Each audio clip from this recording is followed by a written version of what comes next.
Hi, I want to show you how to use the shape builder tools, and I also want to show you how to use the rulers uh, to make an icon like one of these. Um, let's fire up a new copy of Illustrator. New. I'm going to go with A4. Doesn't really matter for this project.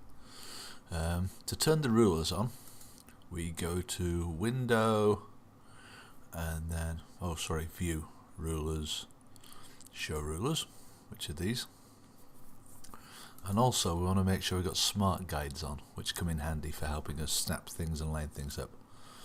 If I left click and drag from the ruler across to the page, we get like a little construction line guide, which just lets us position things.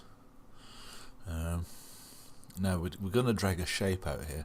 If you hold down left click over the corner of the icons, you get an option, range of different shapes come up. But the ellipse tool is the one we want.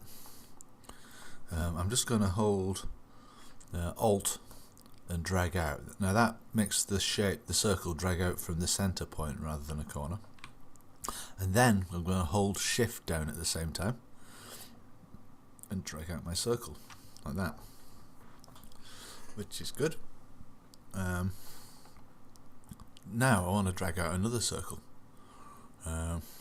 Let's drag it out just a little bit below and do Shift again.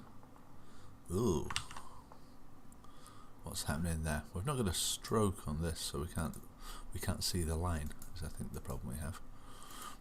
Right, let's drag out my second circle, a bit smaller than the first.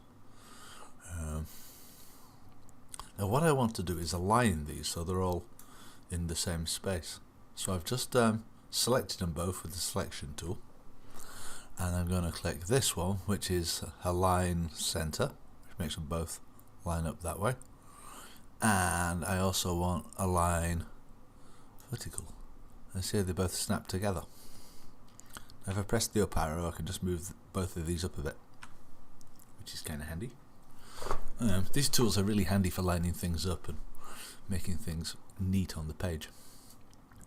Right, so I'm going to left click and hold left click and then select the rectangle tool, and I'm just going to alt drag out a little rectangle, something like that.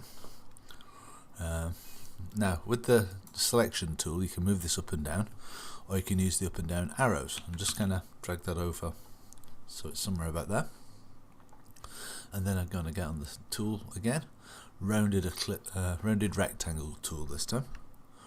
I'm just using the guidelines which pop up in pink when you have them selected.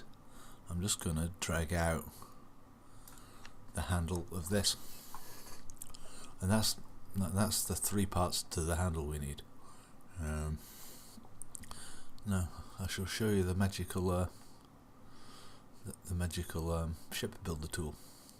First we want to select everything, because this only works on the selected part. So I've got the selection tool. I'm just going to drag a box over that, see, so they're all highlighted. Now I can get the shape builder tool, and you see as I mouse over these things, different things are selected.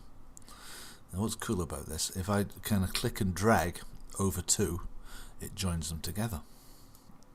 So click and drag a line, click and drag a line, click and drag a line. Big complicated shape, all made out of paths, which we can see by doing Control Y. You can see the paths like we're doing with the path tool, all beautifully arranged. Now with all those parts selected, I'm just going to do Object Group.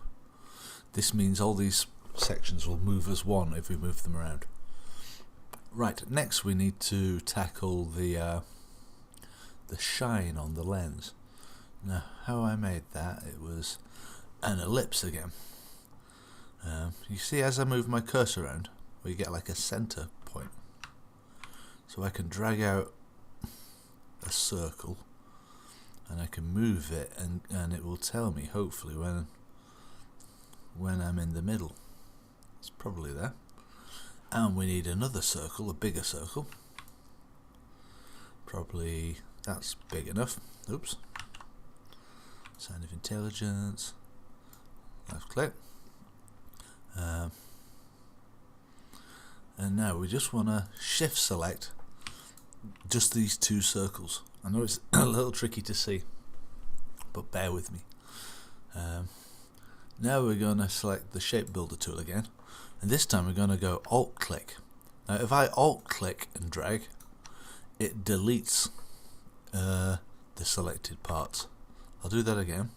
So alt, drag, it's ignoring the rest of the shape in the background, which is nice because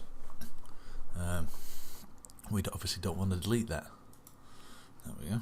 So I'm just going to drag over everything again and object group.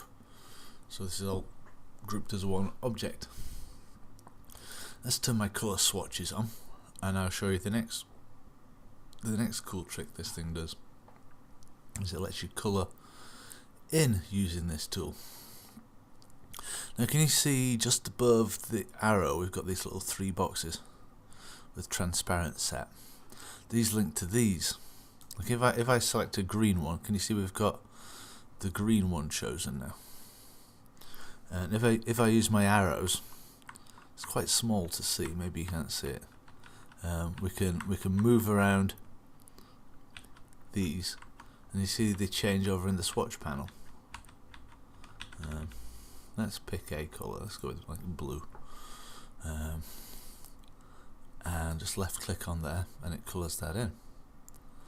And then we can select some white for the white reflection. Make that white, and let's make the handle kind of orangey. Easy as that. Right, and now I want my rectangle tool, and I'm going to draw out a rectangle to be the button. So I've just used Alt again and use Shift to constrain it. Now what happens? Everything's vanished. Now this is because this has gone on a layer which is in front of the rest of the pattern. We've actually got a layer window over here where you can see our layer. When you open up this layer, you can see these parts are all beneath this. If you picture it like a pile of glass or something, we've just put an opaque orange piece of glass on top of this pile of things. Now, if we just use the selection tool and we right click on it, we can do arrange, send to back, and now you see it's behind everything. You can see it being at the bottom of the pile now, where it was up here before. Now I don't want this rectangle to be blue. I want this to be brown. I want it to be blue. So if I get my colour swatch, select that colour and just click it, we're in good shape. Now obviously we want the icon to be at 45 degrees.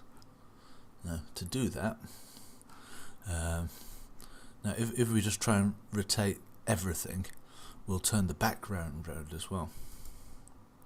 So if I look on my layer panel, this is the background blue. You can see it in the image here. If I just click here, it locks it. Now that means I can't select it accidentally. So I'm just going to drag a box over my magnifying glass, search icon, call it what you will. Get the cursor up to the corner. Now holding Shift, I can rotate it 45 degrees and it snaps perfectly to there. And that's all there is to it. Thank you for watching.